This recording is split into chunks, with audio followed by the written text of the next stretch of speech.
주 하나님, 저희가 교사로 부름받기 이전에 하나님의 백성으로서 주님의 말씀 앞에 바로 서기 위해서 모였나이다.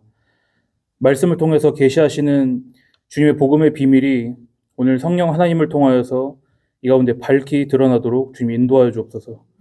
듣는 우리 선생님들과 또한 전하는 저의 마음과 입술을 다 주장하여 주셔서 주님의 말씀에서 놀라운 것을 발견하도록 인도하옵소서. 우리 사랑하시는 예수님의 이름으로 기도드렸나이다. 예. 이제 오실 때 특전을 드리고자 오시는 분들은 빈칸을 뭐 쓰실 거 없이 다 그냥 넣어드렸습니다. 거기다가. 그러니까 그 말씀인 즉슨 이제 저를 보시라. 보실 거 아무것도 없습니다. 나중에 이런 게 있었구나. 그런 건 다 거기 써 있으니까 나중에 보시면 되고 아이 컨택을 좀 하셔야 됩니다. 그러니까 뭐 교양 수업이라고 하기 좀 가볍고 소수 정예 엘리트 교육인 거죠. 소수 정예 엘리트. 예. 우리 사람의 정신이라는 게 항아리랑 비슷합니다. 그래가지고 뭐가 없으면 든 게 없으면은 허리를 거기다 넣고서 팍팍 긁어야지 이제 되는데 가득 차 있으면은 툭 치면 그냥 넘쳐서 흐르는 거죠. 그렇기 때문에 우리는 그 성경을 많이 아셔야 됩니다. 많이 아셔야 전하실 수가 있어요. 안 그러면 매번 그냥 큐티 그 교육자용 해설서 뒤지시면서 그거는 무슨 뜻이냐? 그러지 마시라는 게 아니라 그건 내가 모른다는 것이잖아요. 그래서 교사는 그걸 알아야죠, 제가. 그래야지 누구한테 전해줄 것 아닙니까? 그래서 누가 이제 뭐 질문을 가져오면은 이게 무슨 뜻이에요? 그렇게 물어보면은 그 사람이 이제 됐어요. 그만 얘기하세요라고 할 정도로 많이 아셔야 되는 것입니다. 아셨죠? 오늘도 교사 교육에 오셔서 너무 감사하고 오늘 또 드래곤볼을 다 못 모았네. 한 번이 안 오셨네. 그래가지고 너무 감사합니다. 여튼 하나님 말씀 오늘 열심히 배우겠습니다. 그 복습 보시면은 지난번 튤립 기억나시죠? 자, 이번에 꽃도 거기다 그려놨습니다. 튤립 꽃도 5개 이파리 있는 걸로. 여기는 그냥 읽어보시고 넘어가겠습니다. 어차피 이걸 하나하나 뭐 외워서 시험 문제 낼 거 아니니까 그냥 보시면 되고, 우리가 지금 튤립을 배우는 이유는 특별히 지금 첫 번째 전적 타락 교리를 배우고 있는데, 이게 칼빈 사후에 만들어진 거라 그랬죠. 어떤 성경의 내용에 관문을 가진 사람들이 아르미니우스 주의자들이 나와서 이러이러한 내용들을 이거에 반대되는 내용을 말한 거잖아요. 그러니까 칼빈의 제자들이 그거를 아니라고 반박하기 위해서 성경적인 틀을 짠 것을 이제 우리가 튤립이라고 합니다. 근데 이것을 우리가 특별히 5가지 교리를 배우는 거는 이거를 알아야지 성경 전체를 통해서 하나님께서 우리에게 무슨 말씀을 하시는지를 여러분이 잘 알 수 있으셔서 그런 거예요. 그 말은 조금 바꾸어 말하자면 기분 나쁘실 수 있지만 우린 배우기 전에는 멋대로 생각한다. 그래서 우리가 틀이 중요한 것입니다. 그러니까 틀이라는 것은 조금 교육상 부정적인 말을 쓰자면 선입견입니다. 틀이라는 것은요. 보통은 선입견이란 말 들으시면 어떠세요? 안 좋은 거죠, 안 좋은 거. 근데 선입견이란 말에 사람들이 예민한 이유는 왜 그러냐? 뭔가를 배우거나 어떤 사람을 알기 전에 선입견을 가지면 내가 그 사람을 똑바로 못 보기 때문에 그런 거잖아요. 그리고 한쪽으로 치우쳐서 보기 때문에 선입견을 갖지 말자라고 주창을 하는 거죠. 그러니까 사람은 기본적으로 뭔가를 배울 때 내가 나 치우치고 싶지 않아라는 생각을 표면적으로 한다는 거예요. 근데 그건요.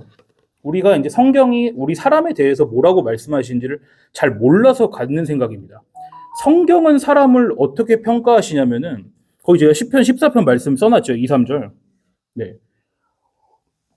보시면은 하나님께서 사람들을 보시니까 다 치우쳐 있다는 것입니다. 한 사람도 빠짐없이 다 치우쳐 있다. 그러니까 무슨 말이냐? 우리가 마음만 먹으면 선입견을 버리고 객관적인 눈을 갖고 어떤 것을 있는 그대로 볼 수 있는 존재가 아니라 이미 우린 다 태어날 때부터 선입견을 가지고 있다는 말씀입니다. 그러니까 드리고 싶은 말씀이 뭐냐? 선입견 틀에서 우린 벗어날 수 없습니다. 일단 그게 대전제예요. 그러니까 우린 그렇기 때문에 진짜로 우리에게 필요한 건 뭐냐면은 좋은 틀, 올바른 틀, 선입견이 필요하다는 것이죠. 그걸 우리가 다른 말로 교리라고 하는 것입니다. 하나님 말씀 안에 있는 진리는 우리가 이렇게 사람들이 막 훌륭한 사람들이 모여가지고 데이터를 쌓아가지고 막 모여서 올라서 탑을 쌓아가면 이룰 수 있는 것이 아닌 것입니다. 그걸 성경이 잘 보여주는 게 바벨탑을 말하는 거예요. 그러니까 바빌탑을 여러분 이렇게 쌌을까요? 이렇게 일자로 쌌을까요? 젓가락같이? 이렇게 쌌을 거 아닙니까? 산처럼요. 밑에부터 기반을 해서 사람들이 다 모아서 올라갔겠죠, 정점으로. 그렇지만 그것이 오히려 혼란이다. 하나님의 진리는 그런 식으로 도달할 수 있는 게 아니라는 것입니다. 성경은 그와 정확히 반대 이야기를 하는 거죠. 성경은 하나님께서 뭐가 선이냐고 말씀을 위에서 하시면 사람들이 그걸 듣고선 아, 그게 선이로구나라고 하는 것이 선입니다. 그거에 반응하는 성도들의 이야기와 그건 영 틀려 먹었어. 난 못 동의하겠어. 라고 말하는 성도 아닌 사람들의 이야기가 성경 이야기인 것이에요. 그러니까. 아셨죠? 그러니까 성경이 우리가 하나님이 그런 식으로 일하시는 거에 대해서 얼마나 반감을 갖는 사람들인지를 얼마나 그걸 싫어하는지를 드러낸다고요. 성경은요. 그것이 성경 전체에서 우리 사람이 역할을 맡는다고 하면 그 역할이 그거예요. 너희는 요 모양이다 라는 거를 드러내기 위한 것. 그래서 조직신학에서는 인간론을 죄론이라고도 하는 것입니다. 인죄론이라고 하는 거예요. 똑같이 본다니까요. 사람이 있으니까 죄가 있는 거예요. 그래서 우리가 틀이 필요하다. 틀이라는 말은 우리 본성에는 안 맞습니다. 우리는 늘 그 틀에서 탈피하려고 하는 게 본성이죠. 그렇지만 성경은 우리를 하나님의 의라고 하는 그 틀 안으로 가둬두는 역할을 하는 것이거든요. 그래서 먼저 그 틀이 주어져야 틀이 뭘 말하는지를 알아야 내가 지금 그 틀에 순응을 하고 있는지 그거에서 벗어나려고 몸부림을 치고 있는지 알 것 아닙니까? 그래서 대면하게 하시라는 거예요. 이 교리를 마주하시면서요. 그러니까 성경의 내용을 정리한 교리라는 것이 그런 시금석의 역할을 하는 거죠. 그러니까 소프트한 거. 내가 그냥 그래. 이거 다 배운 거지. 아는 거지. 이런 것은 우리가 정말 이거에 통달해서 잘 왔다 갔다 할 수 있게 된 이유에 가져야 되는 생각이지 일반적으로 처음 교회 갔는데 다 알아먹을 수 있는 소리를 한다? 그 교회는 그 교회 아닙니다. 그거는. 그래서 우리가 최소 장로 교인이라면 내가 배워야만 되는 이 기본 중에 기본인 튤립을 당분간 배우기로 했죠.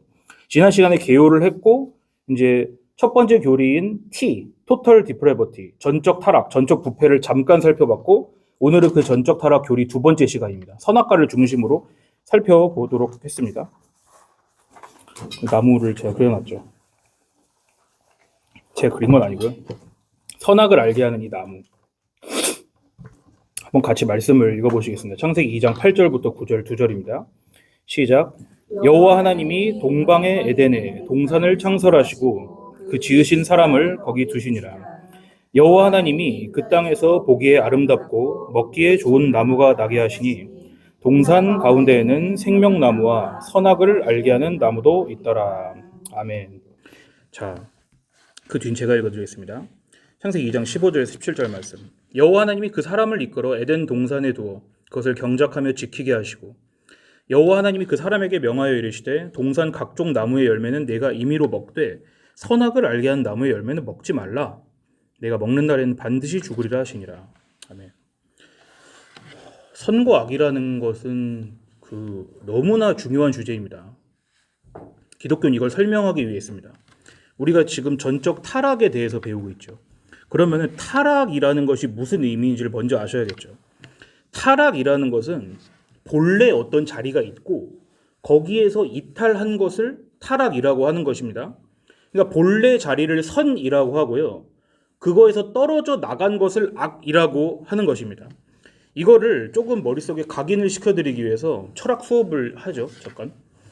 일원론과 이원론에 대해서 잠깐 말씀을 드리려고 하는데 이런 생각이 있습니다. 이런 컨셉, 사람의 컨셉. 선이라는 존재가 여기 독자적으로 따로 있고 여기 이제 뭐 그냥 흰색 바둑돌을 여기 그려보십시오. 그리고 악이라는 존재, 시꺼먼 흑 바둑돌이 있는 거예요. 이게 이렇게 독자적으로 각각 존재하고 그 둘은 비등비등한 힘을 가지고 충돌하고 서로 대립하고 싸우고 갈등하고 있다. 이렇게 믿는 것을 우리가 이원론적 세계관이라고 합니다. 둘 이자를 써서 이원론적. 그러니까 세상에 두 개의 독립적인 원천이 있다고 보는 사상이죠. 근데 선생님들께서 이제 바른 세계관 속에 계신지를 제가 퀴즈를 한번 내보겠습니다. 어떤 단어를 제가 말씀해드리면은 반대말을 빨리 하셔야 돼요. 빨리. 깊게 생각하지 마시고요. 자, 하늘. 그렇죠. 남자. 아들. 흙. 네. 더위. 봄. 뭐 상관없습니다. 예, 중요하지 않아요 그거는. 선, 하나님. 왜 답을 안 하세요? 사람, 인간? 뭐 마귀라고 하시는 분은 없네요. 사람이라고 그냥 하겠습니다. 이렇게 생각하는 게 이원론적 세계관이에요. 근데 지금 잘못하고 계시다는 게 아니라 뒤에 이제 말씀드리겠습니다. 세상의 원리를 우리가 깊이 곰곰이 생각을 안 하면 사람은 다 이원론적 세계관을 가지고 있습니다. 근데 이원론에는요, 논리적으로 허점이 있어요. 뭐냐? 만약에 여러분 세상이 선과 악 이렇게 두 개가 비슷비슷해가지고 네가 잘났네 내가 잘났네 하고 싸우는 그런 독립적인 힘이 있다면은 얘네 둘은 어떻게 싸울 수가 있나요? 무슨 말씀이냐면은 백이 나는 오라 내가 너보다 오라, 흑은 얘 보면서 내가 너보다 더 오라, 그렇게 서로가 각각 주장을 할 수 있으려면은 얘네들이 어느 기준에 호소를 하고 있는 거냐고요 지금. 무슨 말씀드린지 이해하세요? 그러니까 누가 더 옳으네 마네라고 싸우려면은 두 존재 이상이 옳으네 마네라고 싸우려면은 어떤 한 기준에 호소를 해야 된다라는 것이에요. 그러니까 조금 더 쉽게 말씀드리면은 여기는 아주 진한 핑크가 있고 여기는 연분홍색이 있어요. 그러면 얘네가 싸우는 거예요. 야, 내가 더 빨간색에 가까워 라고 하면 지금 누가 더 옳은 거예요? 진한 핑크가 분홍색이 옳아요? 연분홍이 옳아요? 진한 핑크가 더 빨간색에 가깝다는 말에 옳은 거잖아요. 그러니까 흑과 백은 서로가 정당하게 갈등을 할 수 있으려면은 이 둘이 어떤 한 가지 기준에 호소해서 내가 거기에 더 가깝다고 말해야지 싸움이라는 게 성립을 한다라는 거죠. 아시겠죠? 그러니까 이거를 판별해주는 그 기준, 그런 절대 기준이라는 게 먼저 놓여 있어야지 둘이 싸울 수 있는 게 성립을 하는 것이죠. 그러니까 이원론, 각각이 독립적으로 서로 힘이 균등하게 분배되어 있다는 논리가 틀렸다는 것입니다. 그것은 싸우려면 반드시 어떤 한 가지 기준에 호소해야 되기 때문에 그 기준을 일원론이라고 하는 거죠. 그 일원에 호소를 해야지 두 싸움이 성립되기 때문에 거기 이론론에 이제 동그라미 치고 별표를 쳐놓으시면 됩니다. 그러니까 이원론이 아니라 이론론이 옳다. 따라서 세상이 선이라는 본체가 있고 절대 기준이 먼저 있고 그거에서 미달하거나 그 선의 모습이 왜곡된 것을 우리가 악이라고 부르는 것이에요. 선이 있고 악이 있고 독립적으로 이렇게 비등비등한 게 아니라요. 그래서 아까 반대말 퀴즈를 했을 때 여러분께서 하나님 반대편에 있는 것이 무엇이냐라고 제가 말씀드렸을 때 솔직히 바로 대답하시지 않아서 제가 좀 당황했습니다. 그렇지만 오래 생각하시고 결국 오답을 내려서 너무 감사해요. 사람이라고 하셨죠? 잘 보세요. 저는 마귀라고 예상을 했습니다만은 마귀나 사람이나 여기서 똑같아요. 어차피 같은 의미에서 오답이에요. 왜 그러냐? 하나님께는 하나님 대척점에 있는 존재는 없다라는 거예요.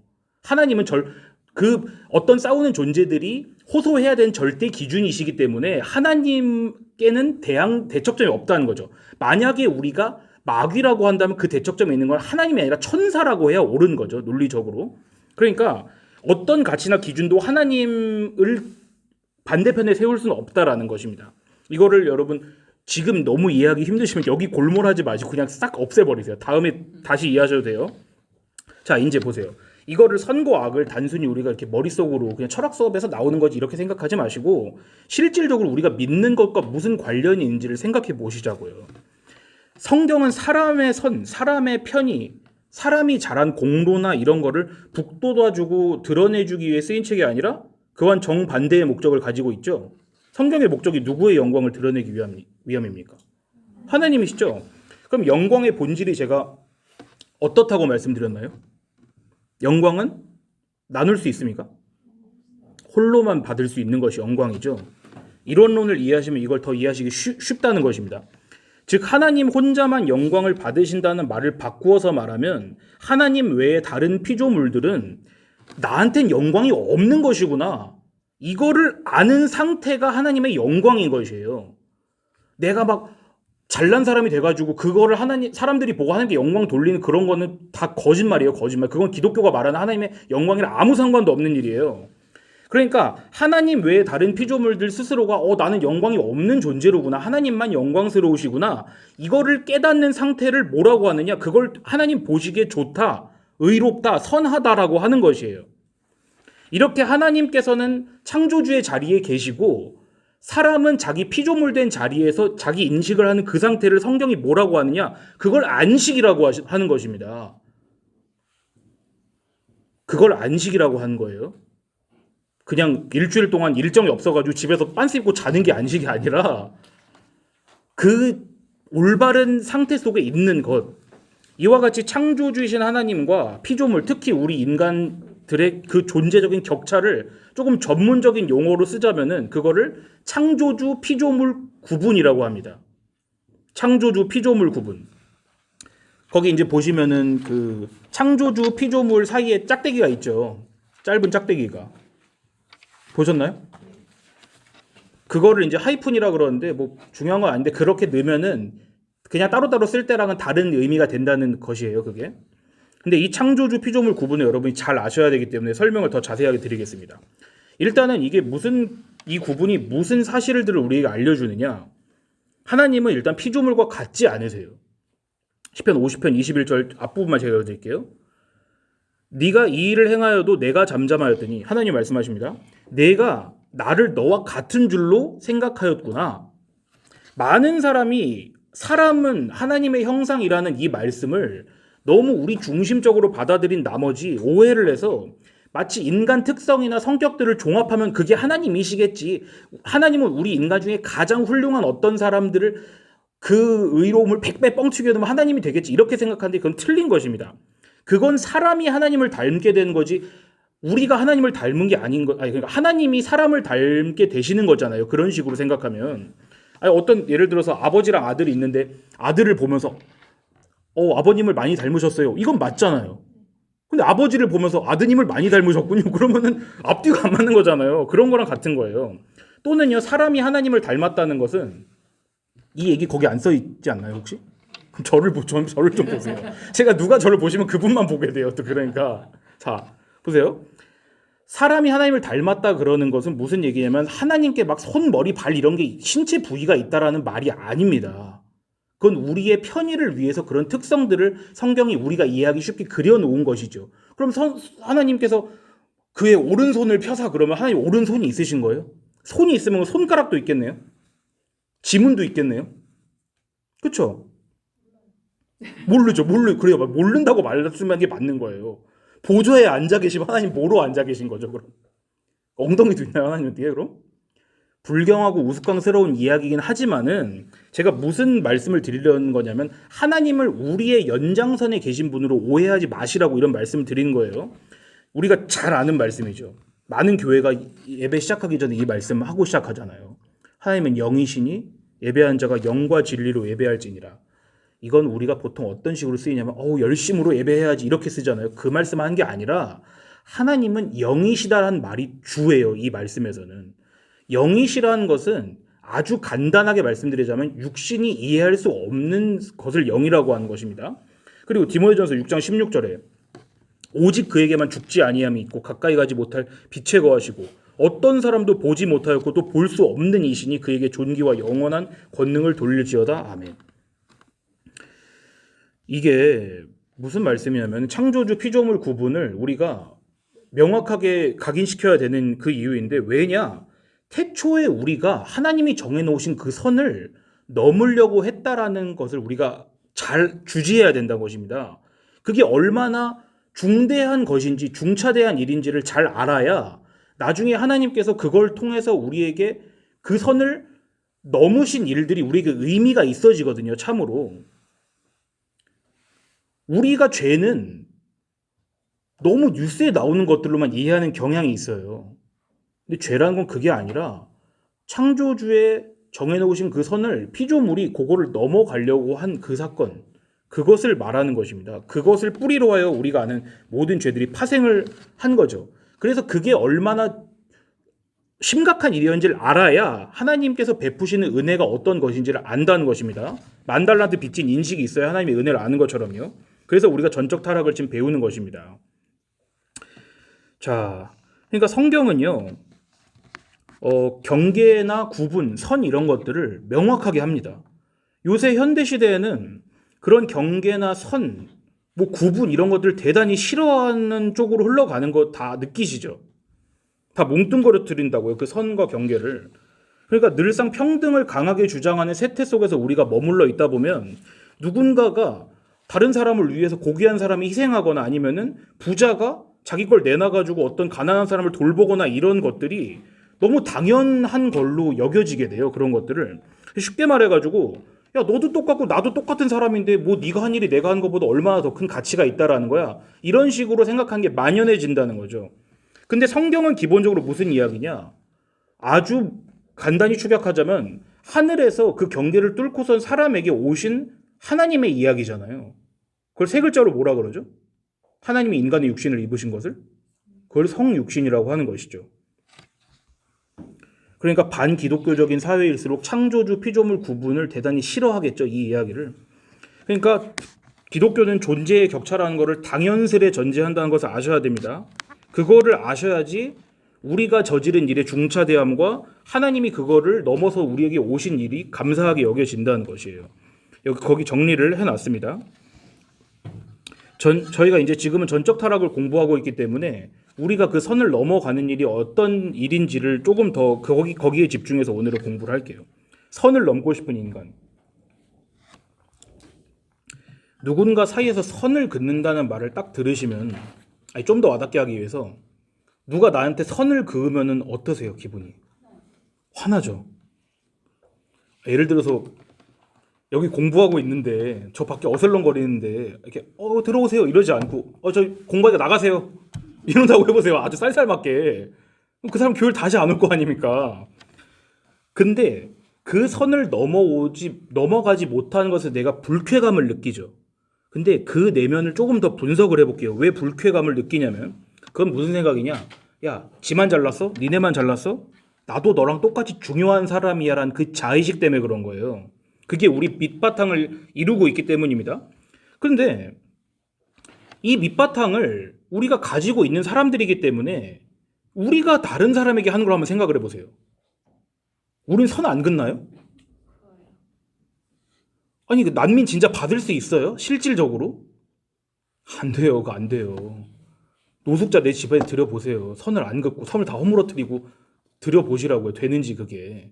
우리 인간 본성이 그걸 거부한다는 말씀을 제가 어떤 그냥 좀 이렇게 선상적인 예를 드린 거예요. 지금 오해하시면 안 돼요. 차별하지 말라 이런 얘기 하려는 거 아닙니다. 도덕책 수준의 얘기 드리는 거 아닙니다. 우리가 본능적으로 나랑 다른 존재 사이에 그 선을 구분한다는 것을 잘 동의하시라는 말씀이에요. 그러니까 우리는 다른 사람을 나와 차별하지 않을 수 없는 존재들이다. 우린 그 형태가 크든 작든지 어떤 식으로 됐든지 무조건 선을 긋게 돼 있는 것이에요. 그런데 반대로 이 시대는 왜 차별이라는 것에 대해서 그렇게 민감하게 구는지 이 선상에서 이해를 하셔야 돼요. 앞에서 말씀드린 것은 한 줄로 요약하면 우리는 나와 다른 사람 사이에 선을 긋는다죠. 근데 왜 현대사회에서는 그토록 다른 사람 차별하지 마, 선 긋지 마, 구분 짓지 마 이렇게 말하고 목소리를 높이는지 아세요? 말씀드릴게요. 말씀해 보세요. 차별하고 있으니까. 그렇죠. 저 아주 중요한 동작입니다. 차별을 한다는 사실을 우리에게 알려줄 뿐만 아니라 그 이유는 잘 들으셔야 됩니다. 우리 본성이 그 선을 넘어가고 싶기 때문에 그런 거예요. 선을 없애자고 주창하는 이유는 다른 사람의 목소리를 빌려서 우리가 주창하는 이유는 사실 내가 그 선을 넘나들고 싶기 때문에 그러는 거거든요. 무슨 말씀이냐? 전제를 세 개를 제가 정리를 했습니다. 첫 번째, 우리가 본능적으로 선을 그을 수밖에 없는 존재들이다. 두 번째는 타인이 정해놓으면 그거를 절대 못 참는다. 그 선 안으로 들어가고 싶어서. 세 번째로 그거를 넘나들기 위해서는 우리가 그 규범을 먼저 내가 그렇게 해도 됩니다라고 그렇게 해줄 수 있는 규범이 먼저 마련이 되어야지 막 내가 그거를 왔다 갔다 할 수 있기 때문에 그렇게 하는 거라고요. 그러니까 그 인간 욕구를 투영을 한 것이죠. 우리 선생님 정말 잘 말씀해 주셨습니다. 그걸 현상을 반영하는 것뿐이에요. 그러니까 이 선을 넘지 말라는 말이든 선을 긋지 말자는 말이든 표면적으로는 달라 보이지만 중요한 건 그 둘 다 뭘 반증하냐? 사람 사이에 선이 분명히 있다라는 것이에요.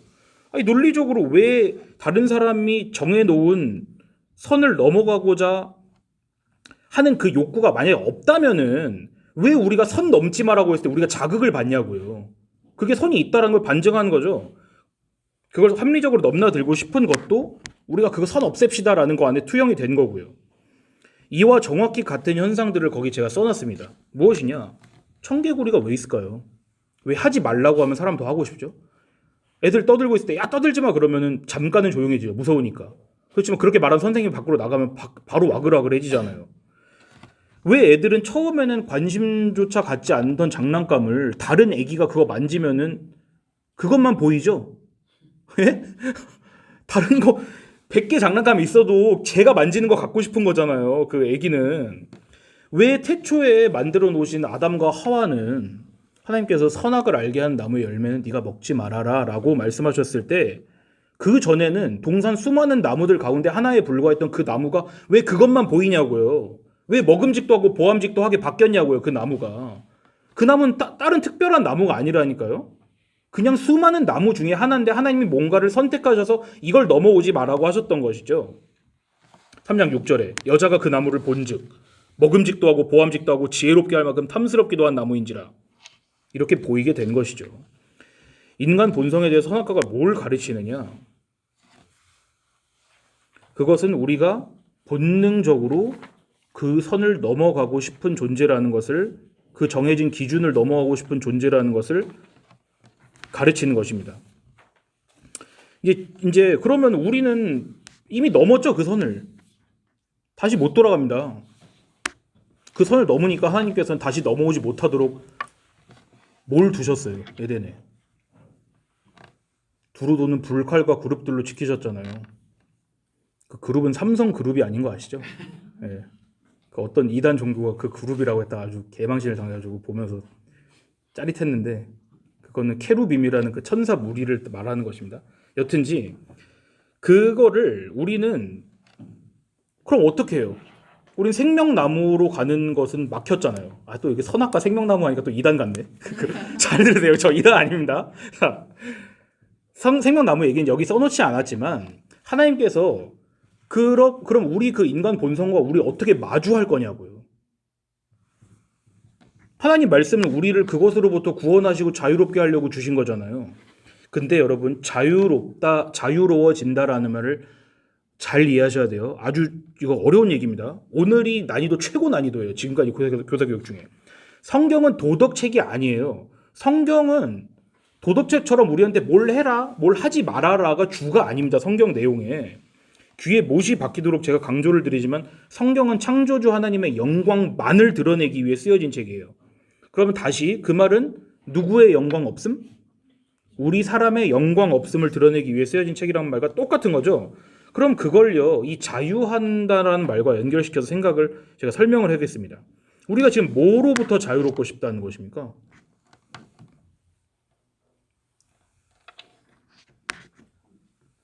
그렇죠. 우린 그 라인, 그 선을 넘어갈 수밖에 없다니까요. 우리 안에 있는 우리가 날 때부터 가지고 있는 그 하나님이 정해놓으신 선을 넘어가려는 그 욕망, 그거를 넘으려는 그 욕망으로부터 자유롭고 싶은 거잖아요. 근데 수많은 어리석은 가르침들은 뭐라고 하냐면 이걸 깊이 고찰을 안 하고 그냥 도덕책 수준의 거짓 자유를 가르치는 거예요. 어떤 식으로 식으로 말하냐? 그 선을 넘고자 하는 욕구를 버리십시오. 남을 차별하지 마십시오라고 이렇게 명령을 준단 말이에요. 그게 아닙니다. 성경은 그걸 가르치는 게 아니라 그걸 자유라고 하지 않죠. 잘 들어보세요. 애초에 우리가 할 수 없던 것이 증명된 거예요. 선악과로. 만약에 그거 선 넘지 맙시다. 우리가 선 넘지 않는 마음을 가집시다. 차별하지 않는 마음을 품읍시다. 이렇게 되는 것은 그거를 하나님 말씀이랑 비춰보면 정반대로 얘기하고 있는 거예요. 하나님 말씀은 너희는 그럴 수밖에 없는 존재들이야 라고 말하는데 그거를 숙고하지 않고 우리가 어떤 사람들인지를 잘 이해하지 않은 채 그거 하지 맙시다. 합시다. 이렇게 하는 거는 성경을 이해하지 못하고 있는 것이죠. 그러니까 다시 성경이 하나님의 영광만을 드러내기 위해 쓰여진 책이 맞다면 피조물인 우리가 영광이 없다라는 것을 드러내야만 되고, 따라서 피조물, 우리 사람들은, 참고로 제가 피조물이라고 할 때는 여기서는 사람을 말하는 것입니다. 우리 사람들은 하나님이 넘지 말라고 하신 그 선, 그 기준을 넘어버리고야 많은 존재들이라는 것이 드러나야 되는 것이라고요. 근데 왜 그런 걸 숙고하지 않고 왜 아담과 하와는 하나님의 명령을 그걸 어겨가지고 자기 자손은 물론이고 우리를 다 지옥의 구렁텅이로 밀어넣었어. 도대체 긋과 선악과가 얼마나 향기로웠으면은 그거를 유혹 하나 못 견뎠대. 나였으면은 그거 코앞에다 들이대도 안 먹었어. 그리고 또 어떻게 가르치냐? 비록 우리 선조인 아담과 하와는 하나님의 명령을 어기고 그 선을 넘고 선악과를 먹었지만 오늘날 우리는 그들의 죄를 반면교사 삼아서 넘지 맙시다. 이렇게 가르친다고요. 제가 우리 동기들이랑 있으면은 이런 얘기를 하다가 막 더 심한 말을 썼겠지만 우리 엘레강스한 선생님들이랑 있으니까 좀 절제된 언어를 써서 말할게요. 그렇게 가르치는 것을 거짓 기독교라고 하는 것입니다. 그게 가짜 기독교예요. 선악과는 애초부터 우리 본성, 즉 창조주 피조물의 그 구분선을 넘으려는 그 욕망을, 그게 너희한테 있어. 너희는 그걸 자유롭지 못해. 그걸 가르치시기 위해 에덴 동산 한가운데 심어 놓으신 거예요. 선악과를요.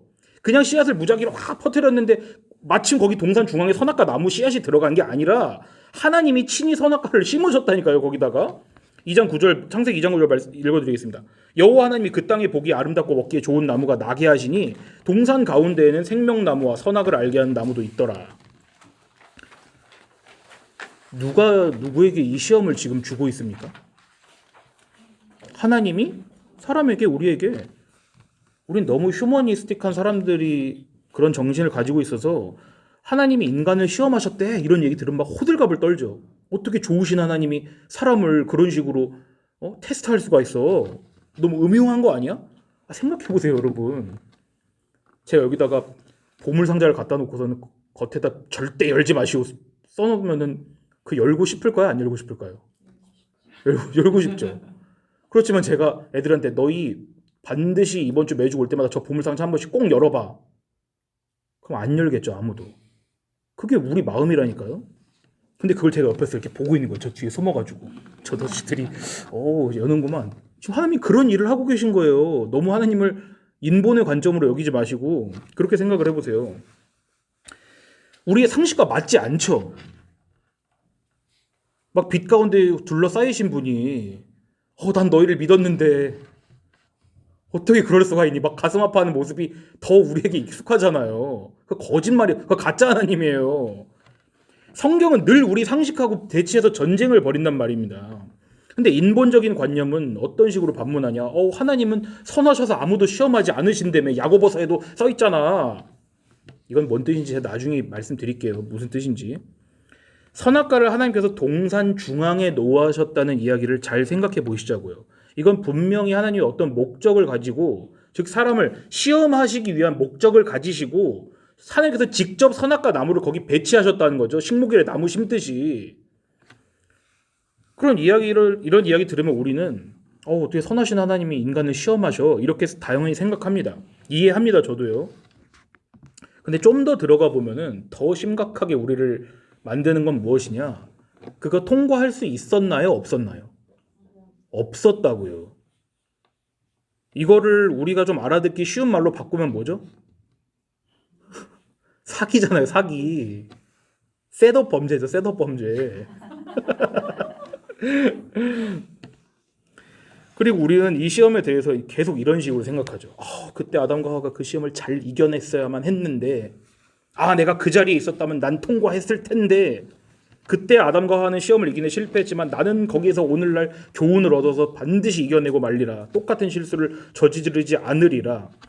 왜냐하면 우리는 그런 식으로 뭘 해서 혹은 하지 않아서 그 시험으로부터 자유로워질 수 있다고 생각하거든요. 내가 그 시험으로부터 자유로워지는 길을, 인본의 생각은 어떻게 생각하냐면 내가 그걸 잘 지켜야지, 그걸 어기지 말아야지, 율법을 지켜야지 이렇게 생각한다는 것이에요. 그걸 바보라 그런 거예요. 그렇게 생각하는 거 지금 출제자의 의도를 전혀 파악하지 못하는 것입니다. 선악과를 동산 한가운데 놓으셨다고 하는 창세기 말씀을 이해 못하는 거라니까요. 출제자 의도를.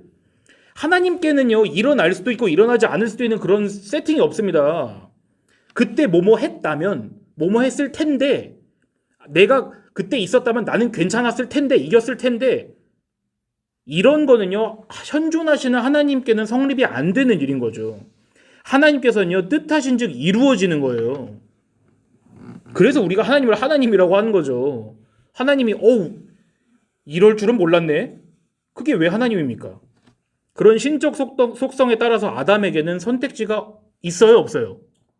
없습니다. 여러분 이걸 아시는 것만으로도 성경을 지금 보는 시각을 개안하신 거예요. 즉 하나님께서는 아담이 선악과를 먹었을 때 하나도 안 놀라셨습니다. 처음부터 만물의 시종을 알고 계시고 만물이 그로부터 시작되는 하나님께 어떻게 당황함이라는 게 있냐고요. 깜짝 어떻게 놀라냐고요. 제가 선생님들 지나갈 때 복도 옆에 숨어 있다가 확 하면은 놀라시죠? 왜 이러죠? 그게 아니까. 근데 선생님이 CCTV로 제가 숨어 있는 모습을 지켜보고 있다고 생각을 해보세요. 놀래요, 그거를? 왁 하면? 그거는 앞에 어떤 일이 닥칠지 모르는 시간적 물리적인 한계가 있는 우리 같은 존재들에나 해당되는 거지, 하나님이 그 이야기를 쓰고 계신데 어떻게 하나님이 놀라실 수가 있냐고요. 그러니까 거두절미하고 처음부터 선악과는 하나님에 의해서 거기 정확한 목적을 가지고 동산 중앙에 놓여져 있던 것입니다. 근데 그 목적은 하나님이 어떻게 되기를 원하셨다? 사람이 그걸 먹고 실패하기를 원하신 거예요. 그걸 시험에 통과하지 못하기를 바라셨다니까요. 근데 왜요? 왜 실패하길 바라셨죠? 우리에게 뭘 가르치시려고? 맞습니다. 그게 너희야. 창조주가 아니라 피조물인 우리 인간은 적당한 기회와 적당한 조건만 갖춰지면 그 선을 언제든지 넘어버릴 수 있는 그런 존재들이라는 걸 가르치시기 위해 하나님의 선악과를 심어 놓으신 것입니다. 그러면요, 이제 자유에 대해서 이제 조금 가까워졌어요. 자유는 해라 안 해라 그걸 지킨다고 생겨난 게 아닙니다. 애초부터 통과하지 못하도록 하시기 위해서 거기 심어놓은 그 선악과를 이를 꽉 깨물고 기를 쓰고 난 죽었다 깨어나도 안 먹어 저거. 그렇게 버티는 게 하나님 목적에 맞는 거예요? 고개를 이렇게 절레절레라도 해보세요. 아니죠? 그게 아닌 거잖아요. 허벅지를 송곳으로 막 찔러가면서 난 절대로 저 경계선을 넘어가지 않으리라. 그게 선악과 시험 통과하는 거예요? 그게 아니에요. 여러분 패러다임 시프트가 일어나셔야 됩니다. 아, 끝내 나는 그 선을 넘을 수밖에 없는 존재로구나. 왜 전에는 동산에 있는 수많은 열매들 중에 하나에 불과했던 저 이름 모를 나무가 왜 하나님이 금지 명령을 저기다 내리시니까 왜 저것만 아름답게 보일까? 난 왜 이러지? 내 속에 뭐가 저걸 이렇게 만드는 거지? 이걸 깨달으라고 주신 거예요. 이 시점에서 잘 생각하셔야 되는 게 뭐냐?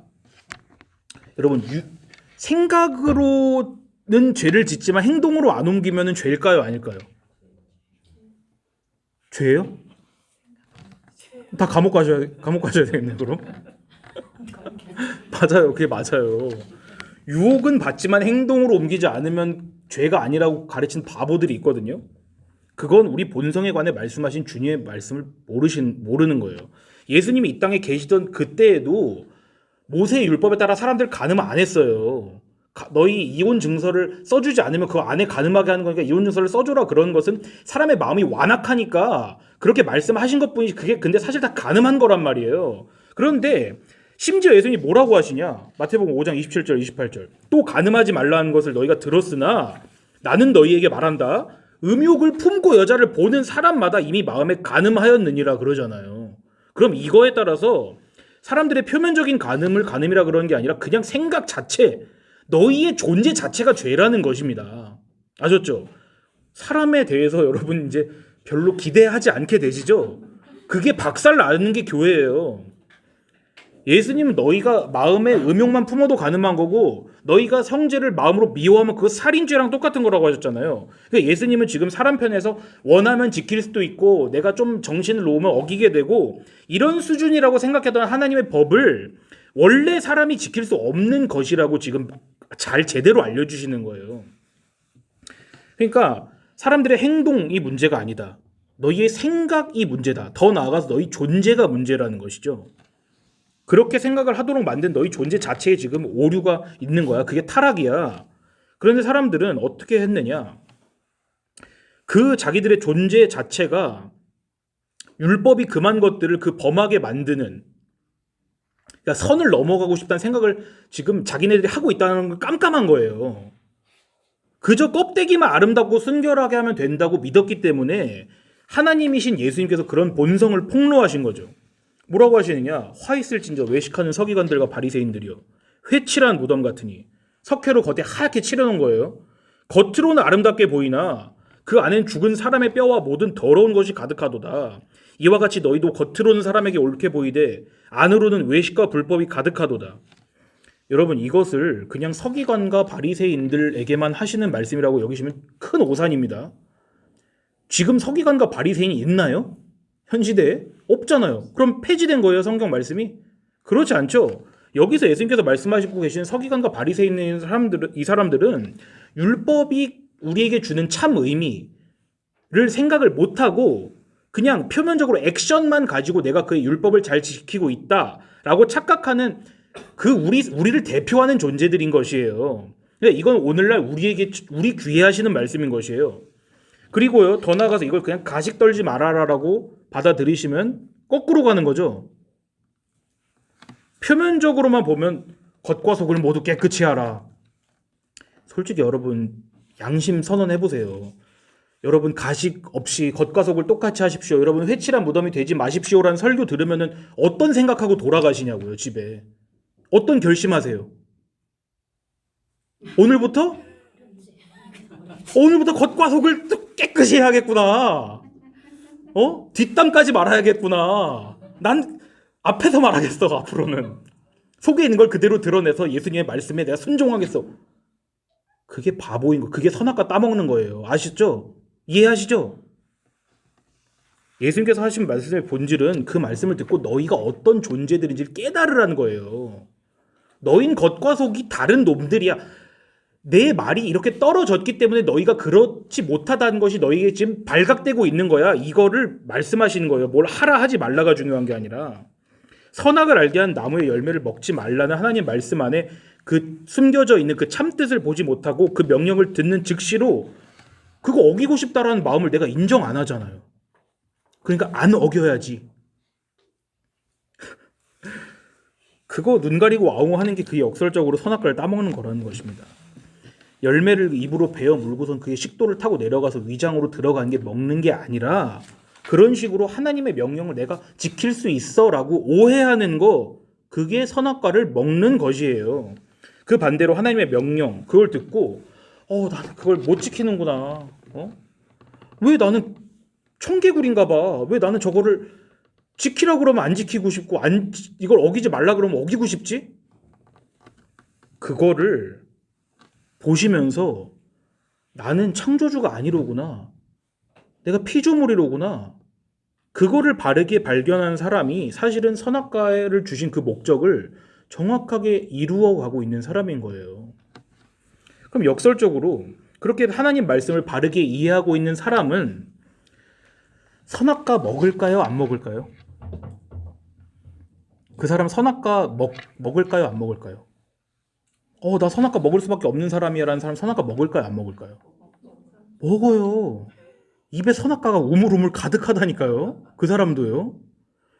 그거에서 해탈하는 게 불교인 거예요. 고집멸도에서 해탈하는 걸 불교라 그러는 거예요. 절대로 안 돼요. 우리는요. 가톨릭이에요. 그게. 너희가 의롭게 돼서 천국 들어간다고 하는 게. 우린 의를 전가받는 거라니까요. 우리 게 아닌 것을. 그 말은 그 사람이 맨날 규칙적으로 스케줄 짜서 나 오늘 몇 시에 범죄 저질러야지 이게 아니라 정말 자기 자신이 하나님 법을 즐거워하지 않는다는 걸 자기 자신에게 끊임없이 발각당하는 거예요. 그 사람은. 그게 내 정체구나, 내 원래 모습이구나라는 것을 인정한 사람으로 거듭났을 뿐이에요. 똑같아요, 하는 짓은요. 어제까지 아침 12시까지 낮잠 자다가 오늘 새벽 7시 안 일어난다니까요. 거듭난 사람도요. 근데 그 사람을 하나님의 백성이라고 부르시고 성도라고 하는 것입니다. 아셨죠? 얼마나 위로가 돼요. 이게 복음 아니에요? 너가 거듭났으니 오늘부터 착실하게 살아라.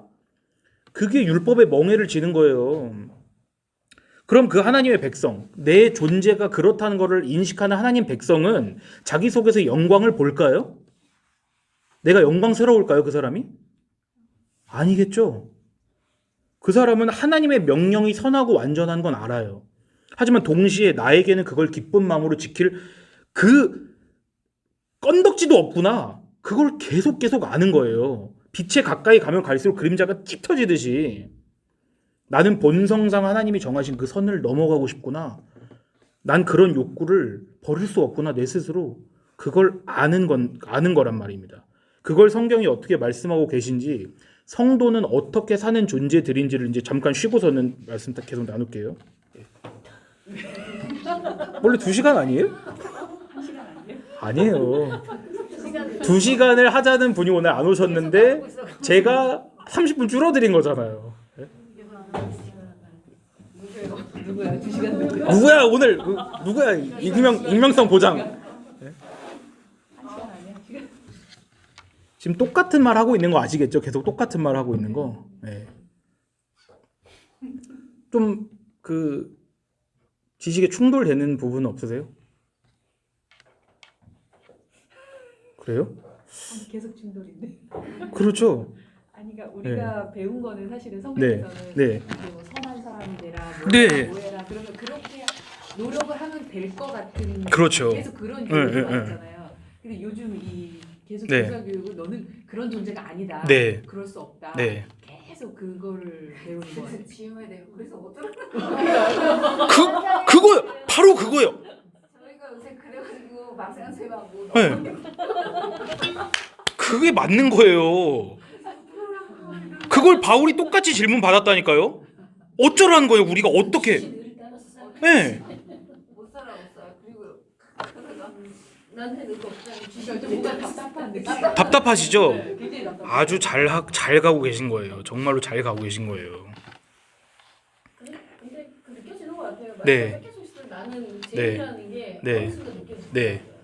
그게 거울처럼 진짜 비춰져요. 네. 나의 죄만 보여요. 진짜. 죄인인 건 알지만 내가 그렇게 생각도 맞아요. 그 마음이 증폭돼서 예수님을 죽인 거예요. 죄인인 건 네. 알겠어요. 그래도 네. 그거를 좀 삼아서 조금씩 그치. 그렇게. 네. 밝은 데가 있고 까만 데가 있으면 네. 밝은 데로 가려고 이제 노력을 하는데도 네. 그래도 안 된다고 하니까 맞아요. 그럼 어쩌라고 그럼 만약에 멋대로 살아야 되나 당시 예수님의 말씀을 듣고 사람들이 그렇게 생각했을 때 예수님이 그래 그게 맞단다. 너희가 그러니까 내 말을 듣고 조금씩 이제 빛의 자녀로 살으렴? 이라고 했으면 예수님 죽으셨을까요? 예수님은 표면적으로는 하나님의 아들이라고 신성모독한 죄로 달리시긴 했지만, 그리고 로마의 시각에서 봤을 때는 폭도들의 그 이제 수장이라고 여겨져서 달리셨지만, 영적인 이유는 뭐냐? 죄를 지적했기 때문에 그러신 거예요. 죄를 지적했기 때문에. 그게 예수님이 오신 목적이에요. 죄에서 구원하려면 죄가 뭔지를 알려줘야죠. 니네 마음대로 니네가 그 율법을 지킴으로써 하나님의 의에 도달할 수 있다고 여기는 그것이 죄야라는 것을 하나님이 아니시면 어떻게 해주냐고요. 사람들의 지식을 모으면 그 답에 도달이 안 된다니까요. 사람의 지식은 그래 우리가 열심히 으쌰 캠페인하고 나가서 띠 두르고 그 비하하는 게 아니라 그건 이걸 안 다음에 나오게 된 행동이지, 그걸 통해서 하나님의 의에 이르려고 하는 걸 율법주의라고 하는 거예요. 그거를. 그러니까 여러분 이 튤립 교리가 나왔을 때 그 알미니우스라는 그 튤립의 교리에 맨 처음에 반대했던 그 알미니우스라는 사람이 바보가 아니라니까요. 교수예요. 교수. 당대 석학이에요. 그 사람의 추종자들이 그 반대 학론서라는 걸 만드는 거예요. 그러니까 바보들이 만든 게 아니라 성경에 통달한 사람들도 이걸 못 봐요. 성령이 말씀하시지 않으면. 성령이 오셔서 죄와 의와 심판에 대하여서 너희를 책망하시리라고 하잖아요. 근데 우리가 아는 것이 맞다고 등 토닥여 주신다면은 왜 우리가 하나님의 아들을 십자가에 못 박았겠냐고요. 우리가 예수님의 복음을 쉽게 받아들일 수 있다고 여기시면 안 돼요. 우리는 복음을 들을수록 우리가 하나님을 미워하고 있다는 것을 발견해야 돼요. 우리 속에서. 얼마나 답답해요. 아니 그래서 어쩌라는 거야? 로마서 한번 읽어보세요. 바울이 어떤 질문들을 받았는지. 그럼 우리가 하나님의 은혜를 더하게 하려고 죄에 거해도 되겠네? 그런 질문을 안 듣는 목사는 잘못된 목사라고 청교도들이 말한 거예요. 그래서 설교에서 그걸 얘기를 안 해주니까 다 으쌰으쌰인 거예요. 다 가톨릭 불교에서 하듯이. 오늘 마음이 흡족합니다. 고통을 받으시고 있다라는 간증을 하시니까 이걸 듣고 왜 이렇게 평온하지? 이분들이 이거 평온하면 안 되는데. 지금도 쉬신 거예요, 참고로. 성도가 죄에 대해서 이제 우리가 어떻게 여기게 되는지 실질적으로요. 합독하시겠습니다. 로마서 7장 7절부터 13절까지 말씀입니다. 천천히 무슨 뜻인지 생각하시면서 읽어보시겠습니다. 시작. 그런즉 우리가 무슨 말을 하리요? 율법이 죄냐? 그럴 수 없느니라. 율법으로 말미암지 않고는 내가 죄를 알지 못하였으니 곧 율법이 탐내지 말라 하지 아니하였더라면 내가 탐심을 알지 못하였으리라. 그러나 죄가 기회를 타서 계명으로 말미암아 내 속에서 온갖 탐심을 이루었나니 이는 율법이 없으면 죄가 죽은 것입니다.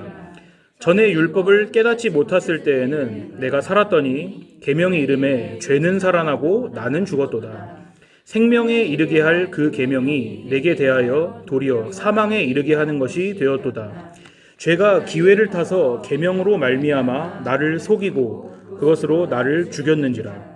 이로 보건대 율법은 거룩하고 계명도 거룩하고 의로우며 선하도다. 그런즉 선한 것이 내게 사망이 되었느냐? 그럴 수 없느니라. 오직 죄가 죄로 드러나기 위하여 선한 그것으로 말미암아 나를 죽게 만들었으니 이는 계명으로 말미암아 죄로 심히 죄되게 하려 함이라. 아멘. 솔직히 앞에 강의 들으시고 나시니까 이 말씀이 조금 감이 오세요, 안 오세요? 예전보다 더 혹시 처음 읽어보시는 분은 없으시죠? 오늘 이 말씀을. 자, 이제 저희가 앞서 배운 내용들을 적용하면서 한 절 한 절 제가 설명을 해드릴게요. 7절입니다. 그런즉 우리가 무슨 말을 하리요? 율법이 죄냐? 그럴 수 없느니라. 율법으로 말미암지 않고는 내가 죄를 알지 못하였으니 그 율법이 탐내지 말라 하지 아니하였더라면 내가 탐심을 알지 못하였으리라.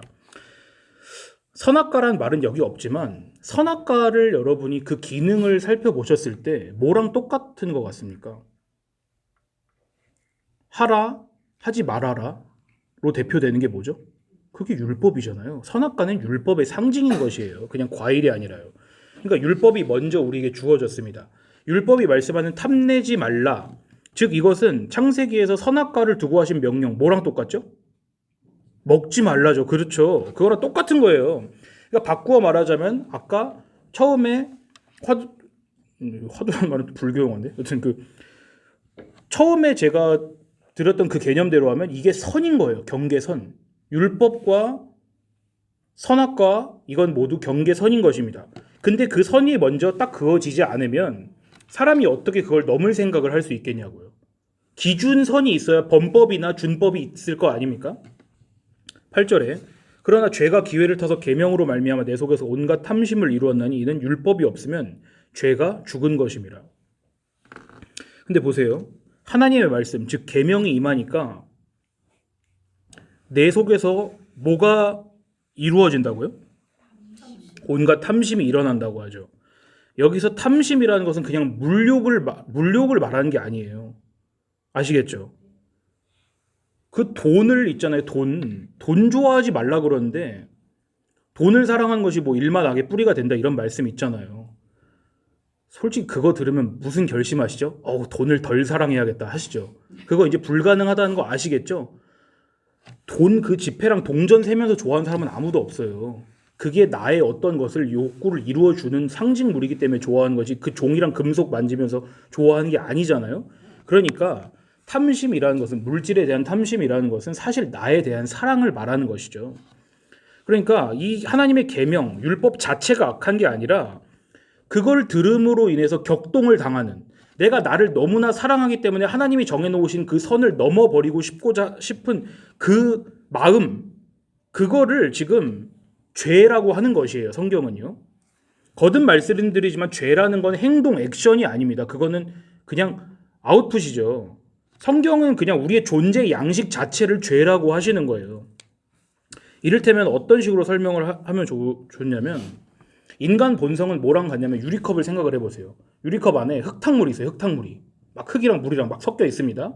근데 별다르게 자극을 주지 않으면 시간 지나면 어떻게 되겠습니까? 흙이 가라앉죠. 그럼 위엔 맑은 물이 남을 거 아니에요. 투명한 물이. 그런데 거기다가 만약에 숟가락을 확 담궈가지고 휙 줬어요. 그럼 제티가 되겠죠, 다시.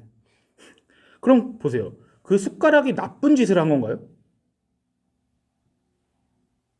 나 이런 성격인데 왜 건드려? 그거는 그 사람 잘못인 거예요. 그 사람 잘못.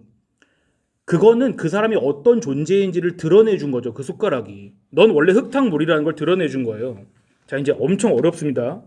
지금까지는 여러분 맛보기예요. 맛보기. 이제 잘 들으세요. 머리가 터져버릴 수도 있어요. 그래서 제가 유튜브에 올려드릴게요. 이걸 잘 이해하지 않으시면 여러분 성경 볼 때 다 주먹구구식으로 반드시 복귀하게 돼 있습니다. 관성이라는 게 엄청 무서워요. 오늘 이거 배우시니까 갑자기 천상을 걸으시는 것 같다가 돌아가시면 다시 행위로 돌아간다니까요. 잘 들으세요. 9절. 전에 율법을 깨닫지 못했을 때에는 내가 살았더니 계명이 이름에 죄는 살아나고 나는 죽었도다. 숟가락 자체에는 하자가 없습니다. 그렇지만 그 숟가락, 즉 율법이 나라는 이 컵을 휘저으니까 어떻게 되죠? 흙탕물이 돼버리죠. 다시. 흙탕물이 된다는 말은 어폐가 있습니다. 원래 흙탕물이었던 게 드러나는 거죠. 여기에서 율법을 깨닫지 못했다는 것은 바울이 율법이 율법의 세목들, 항목들, 조항들을 몰랐다는 얘기 아닌 거 아시죠? 바울은 구약을 통째로 다 외우고 있는 사람이었습니다. 근데 바울은 진짜 율법을 알았나요? 계명이 이르기 전에? 계명이라는 것은 율법을 말하는 게 아니라 그 율법이 참되게 뭘 말씀하시는지 그 참뜻을 계명이라고 하는 것입니다. 그거 오기 전에 바울은 율법을 정말 알았어요? 몰랐어요? 모르는 거예요. 바울은 표면적 율법을 지키면 그것이 율법을 지키는 것이라고 알고 있었기 때문에 사실은 율법을 지켰던 게 아닌 거죠. 그것이 율법을 어기는 것, 그게 율법을 깨닫지 못하는 상태입니다. 그런데 그때 당시를 바울은 지금 자기가 살았다고 해요? 죽었다고 해요? 아니요. 그때 내가 살았다 그런 거예요. 그런데 이제 보세요. 그게 전 상태입니다.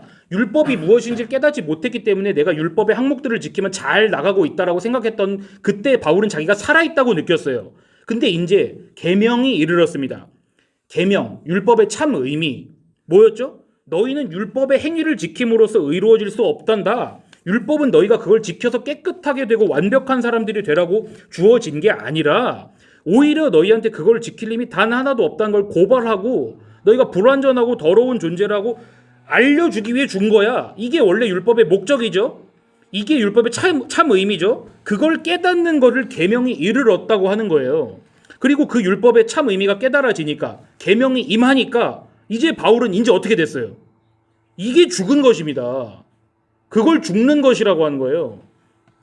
그런데 자기가 죽는 그 상태를 그 앞에 보시면 9절에 보시면 뭐가 살아난다 그러죠? 죄가 살아난다. 이게 무슨 뜻이냐? 예전에 율법의 참 의미, 그 기능, 우리를 죄인으로 드러내게 하는 그 기능을 몰랐을 때 바울은 잘 들으세요. 표면적으로 잘 율법 지켰어요? 안 지켰어요? 완벽하게 지켰어요. 자기가 선택하지 않은 부분부터 지켰다니까요. 난 날 때부터 뭐고 난 집 8일 만에 할례를 받았고 베냐민 집하고 정통 그 하나님의 백성 라인이라는 거죠. 자기는. 그런데 이제 바울은 그랬던 바울이 율법이 무슨 의미인지를 참으로 깨닫게 되었습니다. 아, 율법은 그걸 지켜서 나를 깨끗하게 만들려고 완벽하게 만들려고 준 게 아니로구나. 그에 비추어서 내가 얼마나 추악하고 더럽고 불완전한지를 알려주기 위해 율법이란 게 있는 것이로구나. 그러면 이걸 깨달은 바울은 자기가 그동안 그렇게 애써서 지켜왔던 그 율법들이 이제 어떻게 여겨질까요? 바울에게. 그렇게 애지중지했던 그 율법이 이제 어떻게 여겨질까요? 그렇죠. 그 표현을 제가 일부러 안 썼습니다만 그걸 배설물로 여긴다 그런 거예요. 그리스도를 아는 지식이 너무나 고귀하기 때문에 내가 그 외의 것들은 다 배설물로 여기겠다고요. 그렇게 이제 중요하지 않고 시시한 것으로 느껴지겠죠. 나 그동안 이걸 뭐하러 지켰던 거야? 다 헛짓거리를 했구만. 물론 이건 그냥 제가 쓴 것입니다. 이걸 이렇게 되지 않습니다. 참고로. 여튼 바울은 내가 율법의 참 의미를 깨닫지 못하고 있었던 것이 너무나 슬펐겠죠. 슬픈 것 정도가 아니라 아주 어린 시절부터 엘리트 코스의 엘리트 코스를 밟고 당대 유대 최고 문파였던 학파였던 가말리엘 문화생으로 들어가서 율법을 매진했던 그 자기 삶이 얼마나 초라하게 느껴지겠냐고요. 자기 자신이. 그게 바로 자기 자신을 부정당하는 거예요. 예수께서 자기 제자들 따라오려는 사람들에게 이르시되 너희가 나를 따라오려거든 뭐라고 하세요? 너희 십자가를 지고 자기를 부인하고 나를 따를 것이라고 하시죠. 그게 바로 이거를 깨달으면서 율법을 통해서 나를 보는 게 죽는 거라고요. 그걸 바울은 계명이 오매 율법의 참 의미가 나한테 오니까 나는 이제 죽었구나 이렇게 쓰는 거죠. 근데 나는 죽는 동시에 뭐가 살아난다? 죄가 살아난다. 그게 바로 나의 본성을 깨닫는 사람, 즉 성도만이 깨닫게 되는 진리인 것입니다. 자기 인식이 완전히 바뀌는 거예요. 자기 가능성에 대해서 치를 떨게 된다고요. 성도만이. 바울은 율법이 뭘 말하는지를 몰랐을 때는 율법을 잘 지켰고 스스로도 그걸 잘 통제하고 있다 생각했죠. 자기 죄를. 그러니까 그런 바울에게 있어서 죄라는 거는 내가 다스릴 수 있는 거야. 통제 가능한 거야. 얼마든지 내가 힘만 쓰면은 이걸 꽉 눌러놓을 수 있어. 억제할 수 있어. 이렇게 그때는 바울에게 있어서 죄가 살아 있었을까요? 죽어 있었을까요? 그땐 죽어 있었던 거죠. 그런데 율법이 내 본성, 그 율법이라는 선을 넘어가고 싶어하는 내 본성과 딱 부딪히니까 그 죄라는 것이 예전에 내가 생각했던 것처럼 통제되는 거예요? 통제할 수 없는 거죠. 내가 죄 안 지어야지 마음만 먹으면 통제되는 것이 아니로구나. 무서운 거예요. 절대로 난 그럴 수 없구나라는 게 깨달아진 거죠. 그걸 바로 죄가 살아났다라고 하는 거예요. 율법이 숟가락처럼 내 안으로 들어와서 나를 확 휘저으니까 내가 죄를 통제할 수 있었다고 생각했을 때는 맑은 물처럼 보였던 내 본성이 이 흙탕물이었구나. 이걸 직시하게 된다는 거죠. 예전에 죄가 시시했습니다. 왜? 내가 그걸 얼마든지 개 목줄 채우듯이 끌고 다닐 수 있다고 생각했으면 그게 뭐가 어려워요? 그게 스릴이 있어요? 스릴은 너무 좋은 표현이니까. 그럴 때는 내가 그걸 통제할 수 있다고 느꼈을 때는 죄가 죽어 있었죠. 봉사하고 선행하고 기도하고 찬양하고 예배하고 하면 내가 그 본성 다스릴 수 있구나 이렇게 느꼈다니까요. 그런데 살아보니까 정말 그렇게 되세요? 내 생각과 감정이 정말 통제가 돼요? 키야 잘하라 그래서 잘하나요? 내 눈꺼풀 감기는 것도 통제 못하잖아요 사람이. 전 그래서 누가 자도 그래 저 여호와께서 사랑하신 자에게 잠을 주신댔지. 우린 아무것도 통제하지 못합니다. 내가 죄를 통제할 수 없다는 그거를 내 속에서 발견하고 깨달아져야지 그때부터 죄가 생생해지는 거예요. 죄가 이런 것이로구나. 그게 진짜로 나의 죄와 대면하는 거죠. 그냥 조금씩 습관 고쳐나가는 게 죄를 죽이는 게 아니라요.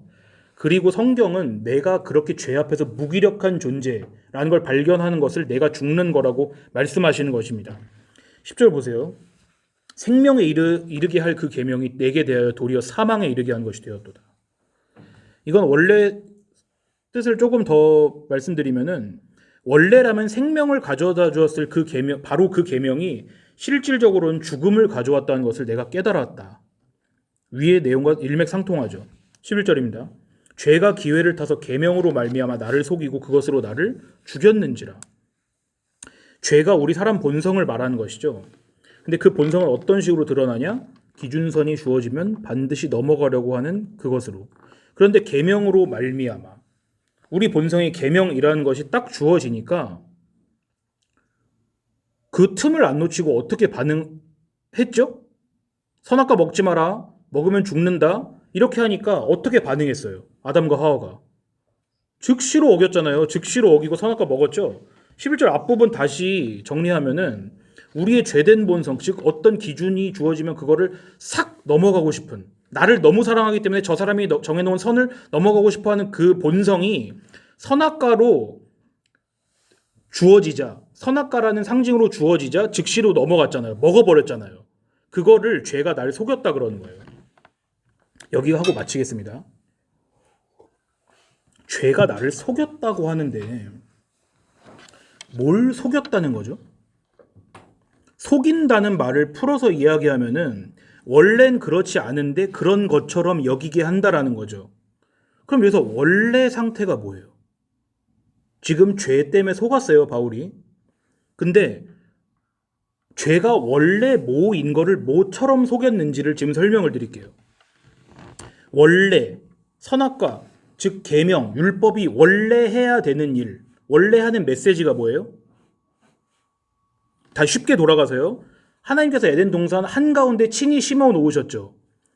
그리고 사람으로 하여금 그거를 먹으라 고 암묵적으로 말씀하셨다는 거예요. 예. 그 선악을 알게 한 나무의 열매를 먹고 사람이 먹고 사람 자신이 죄인인 것, 피조물인 것, 그걸 발견해야 되는 게 선악과의 원래 목적이잖아요. 그게 원래의 목적이에요. 원래 목적. 지금 속인다는 얘기를 설명하는 것입니다. 근데 그거는 하나님께서 표면적으로는 너희를 먹지 말아라라고 했지만 하나님의 본뜻은 뭐였어요? 먹어라죠. 너희는 그 선을 넘어야만 된다. 왜냐하면 그래야만 너희가 어떤 존재인지를 깨달을 수 있게 되기 때문이다. 이게 바로 선악과를 통해 하나님이 인간에게 가르치시고자 한 원래 목적이잖아요. 그러니까 선악과는 실제 존재한 나무인 동시에 창조주 하나님과 피조물의 인간의 그 격차, 뭐라 그랬죠 이거를? 하이픈 써서 한 거? 창조주 피조물 구분이라 그랬잖아요. 그거를 설명하기 위한 상징이라고요. 그러니까 이게 다시 뭔 뜻이냐? 선악과를 사람이 먹고 안 먹고는 중요한 게 아니에요. 그건요. 그게 아니라 여하튼지 피조물인 사람은 하나님이 정해놓으신 그 선을, 경계선을 반드시 넘어버리고야 마는 그런 필연을 가진 존재라는 걸 드러내기 위한 것이죠. 우리에게 더 익숙한 표현을 쓰자면 사람은 아담과 하와 포함해서 단 한 명의 예외도 없이 나는 저 선악과라는 경계선을 넘어서 하나님처럼 될 거야. 이렇게 한다니까요. 그걸 탑재하고 태어난다고요. 선악과는 우리가 그거를 그런 본성을 가진 거라는 거를 폭로하기 위해서 교재로 쓰인 거고요. 아시겠죠? 그게 선악과의 원래 목적이에요. 원래. 그런데 11절에서 죄, 내 본성이 그걸 속였다고 하죠. 선악과의 원래 말은 선악과가 입이 달려서 말한다면 이렇게 말하고 있는 거예요. 날 먹으렴. 날 먹어. 그리고 너 자신이 어떤 존재인지를 알렴. 이 피조물아. 이거예요. 기분 나쁘시죠? 이런 말투로 하진 않았을 수도 있어요. 더 간드러진 목소리로 했겠죠. 전 이렇게밖에 못하니까 할게요. 날 먹어. 그리고 네가 어떤 존재인지를 알란 말이야. 이 피조물아. 이렇게 말하는 게 선악과의 원래 목적인데 죄는 그걸 어떤 식으로 바꾸느냐, 속이느냐. 절대 먹지 마. 절대로 이 선을 넘지 마. 너 할 수 있잖아. 꾹 참고 버티면 되는 거잖아. 이걸 못해? 하나님의 계명을 피 흘리기까지 싸워서 네가 그걸 성취해야지. 이렇게 바꾸었다고요. 그걸 바울은 지금 죄가 나를 속였다라고 하는 거예요. 다 이해되시죠? 쭉 한 맥으로 이어서 되시죠? 이해가? 그럼 제가 위에서 말한 멘트를 똑같이 해볼게요. 절대 먹지 마. 절대 이 선을 넘지 마. 너 할 수 있잖아. 꾹 참고 버티면 되는 거잖아. 이거 못해? 하나님의 계명을 피 흘려서 싸워서 지키라니까? 근데 여러분, 제가 괜히 이렇게 음흉한 목소리로 해서 그렇지 이게 진짜 여러분 나쁜 말로 들리세요? 절대 하나님의 말씀을 지키자. 절대로 주님의 계명을 어기지 말자. 나 할 수 있어. 응? 꾹 참고 버티자. 피 흘리기까지 싸워서 하나님의 법을 성취하자. 이게 나쁜 말처럼 들리시냐고요. 진짜로요. 우리가 늘상 우리 속에서 되뇌이고 다른 사람에게도 자주 하는 말 아니에요? 오히려 근데 선악과가 원래 속삭이는 내용 다시 들려드릴게요. 날 먹어. 날 먹고 네가 어떤 존재인지 알으렴. 이게 더 뱀처럼 들리지 않으세요? 근데 이게 원래 선악과의 목적이라니까요. 실제로 뱀이 여자에게 그렇게 말했잖아요. 뱀이 여자에게 이르되 너희가 결코 죽지 아니하리라. 너희가 그것을 먹는 날엔 너희 눈이 밝아져 하나님과 같이 되어 선악을 알 줄을 하나님이 아심이니라. 그렇지만 보세요. 표면적인 액션, 선악과를 먹고 안 먹고라는 거에 집중하지 마시고 원래 본질에 집중해서 말하는 내용을 잘 이해하셔야 돼요. 선악과 먹고 안 먹고가 중요한 게 아니라 그랬습니다. 그냥 선악과는 우리가 어떤 존재를 드러내기 위해 준 거예요. 반드시 우리 먹어야만 되는 거예요. 그러니까 뱀이 근데 지금 말하는 이 먹으라는 말 이면에 숨겨진 뜻은 뭐예요? 단순히 이 열매를 씹어서 삼켜가 아니라니까요. 비둘기처럼 되라는 주님의 말씀이 우리 보고 알 숨풍숨풍 나으라는 게 아니죠. 그런 것처럼 뱀이 선악과를 먹으라는 말을 듣고 나 절대 안 먹어. 이렇게 이해하는 건 숨겨진 뜻을 못 보는 거예요. 선악과 누가 만드셨다고요? 하나님. 누가 에덴 중앙에 심었어요? 하나님. 그러면 하나님이 선악과를 사람에게 뭐 하라고 주신 거다? 먹으라고 주신 거죠. 선악과 원래 의도는 사람이 그거 따 먹는 거예요. 그럼 사람은 자기 자신이 원래 그런 존재라는 걸 깨닫게 되는 거죠. 그걸 먹어야만. 그게 출제자 의도죠. 원래 의도예요. 그러면 하나님이 말씀하실 때 선악과를 먹지 말라라고 말은 선악과를 먹지 말라고 하셨지만 뒤에 진짜 의도는 먹어라. 그걸 먹고 죽어라. 그게 계명의 이름에 나는 죽는 거예요. 그럼 뱀의 말로 돌아와서 뱀의 표면적인 워딩은 뭐예요? 먹으라죠. 그렇지만 그 뒤에는 무슨 뜻이 숨겨져 있겠습니까? 그렇죠. 먹지 말아라죠. 퀴즈 그냥 언어 게임이에요. 하나님께서 먹지 말라고 하신 말씀의 참뜻은 먹어라, 먹고 죽으라죠. 뱀이 먹으라라고 한 말의 참뜻은 먹지 말아라. 네 힘으로 지켜. 네 힘으로 하나님 법을 성취해. 뱀은 지금 먹지 말라라고 하신 하나님 말씀 성취하는 게 아니에요. 거꾸로 가는 거 속이고 있는 거예요 지금. 헷갈리시죠? 그러니까 완전히 하나님과 뱀은 지금 거꾸로 가고 있는 거예요. 우린 선악과를 먹고 죽어야 돼요. 너희가 너희 십자가에서 죽어야 된다는 게 주님의 말씀이라니까요. 근데 그거를 내가 예수님의 말씀을 표면적 껍데기로만 이해해서 그걸 지키려고 하는 게 사실은 내가 선악과 안 먹어 꾹 참을 거야. 이거라고요. 선악과 먹는 거라고요. 그게. 절대 먹지 마라. 절대로 이 선을 넘지 마. 너 할 수 있지. 꼭 지켜. 피 흘리기까지 싸워서 지켜. 이걸 뱀이 이렇게 말했는데 그 뒤에 숨겨진 말을 덧붙여서 읽어드릴게요. 너가 그 계명을 지킬 수 있다는 거를 너 자신에게 증명하는 거 그게 바로 네가 하나님처럼 되는 거야. 아시겠죠? 그게 하나님처럼 되려는 거예요. 사람이. 그게 죄라고요. 제가 죄, 나, 뱀 이거를 구분 없이 썼습니다. 그게 왜 그러냐? 그게 다 나거든요. 나를 그렇게 말하는 거예요. 성경은요. 뱀이 시켰어요. 이렇게 하지 마시라고요. 예? 그건 책임 전가하는 거예요. 내 속에서 그걸 자극받을 내 속에 뭔가가 없으면 뱀의 말은 아무것도 아니에요. 내가 존재가 그렇다는 거를 뱀은 숟가락이에요. 숟가락. 내가 흙탕물이라는 걸 드러내는 숟가락인 것이죠.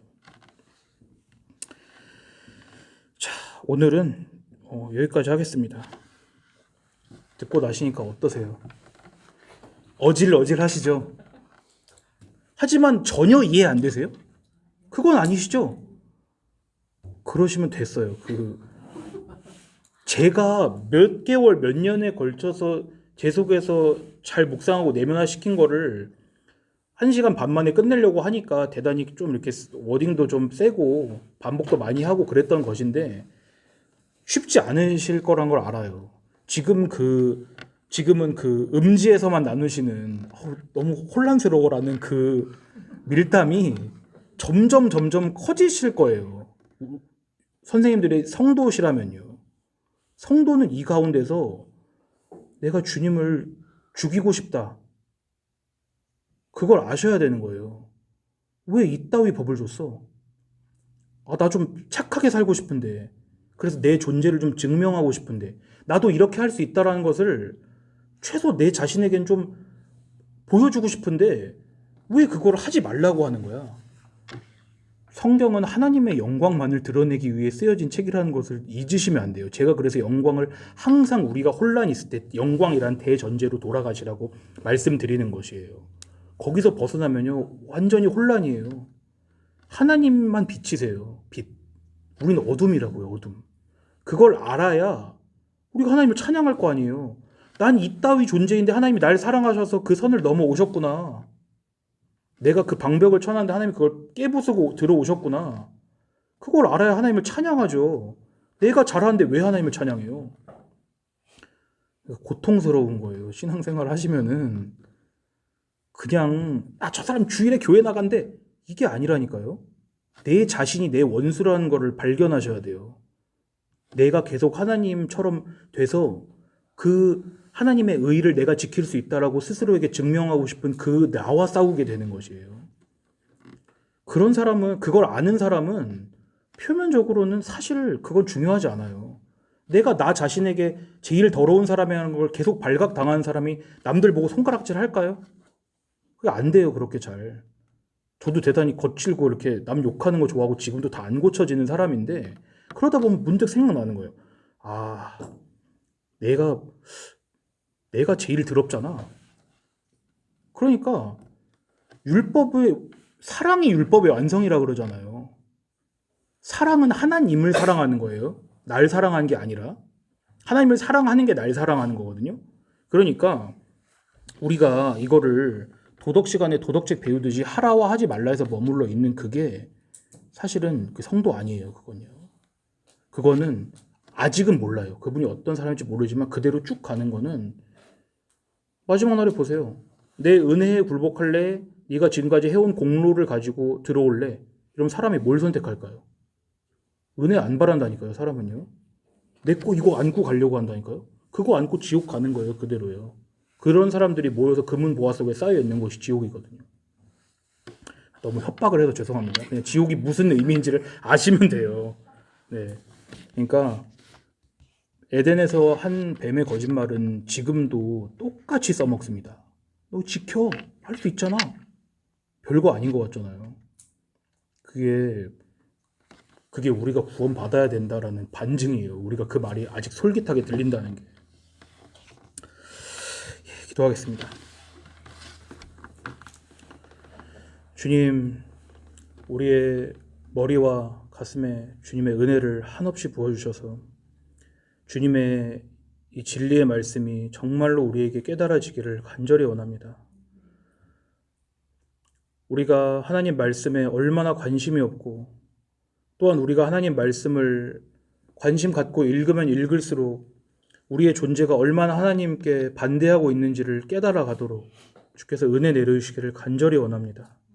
우리는 결코 하나님을 우리의 의지와 힘으로 사랑할 수 없으며 그리하여서 태초에 하나님께서 주신 그 명령도 결국 선을 넘어버리고 말았다는 그 이야기를 결코 귀담아 듣지 않습니다.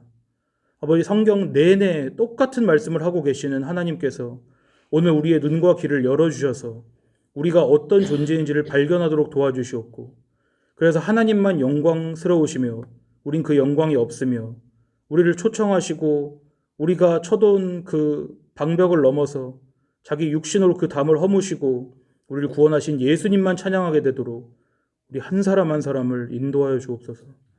우린 갈 길을 잃은 양 같고 우리의 의는 주께서 보시기에 다 더러운 옷과도 같습니다. 그래서 우리에게는 구세주가 필요합니다. 하나님께서 직접 구주로 오셨으니 우리가 말씀을 알면 알수록 우리 자신은 죽어서 없어지고 우리를 살게 하시는 예수님만 간절히 붙들게 되도록 도와주옵소서. 우리를 사랑하셔서 십자가에서 모든 물과 피를 쏟으신 예수님의 이름으로 기도드리옵나이다. 아멘.